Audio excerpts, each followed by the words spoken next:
News 24 घडामोडी, श्वास चालू घडामोडींचा। गाढव चोरीच्या टोळीवर एलसीबीचा घणाघात, दरोड्याचा डाव उधळला। आंध्र प्रदेशचे 6 जण जेरबंद।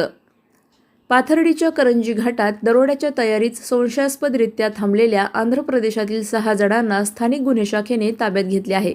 पोलिसांनी केलेल्या कारवाईत 5 मोबाईल, महिंद्रा पिकअप, लोखंडी कत्ती, कटावणी आणि मिरची पावडरसह तब्बल 10,48,050 रुपयांचा मुद्देमाल जप्त केला। धक्कादायक म्हणजे चौकशीत पैठण, पाथर्डी आणि राहता येथील गाढव चोरीचे 3 गुन्हे उघडकीस आले आहेत। पोलिसांच्या माहितीनुसार या टोळीने गाढवे चोरी करून ती वाहनातून परराज्यात नेल्याची माहिती समोर आली आहे।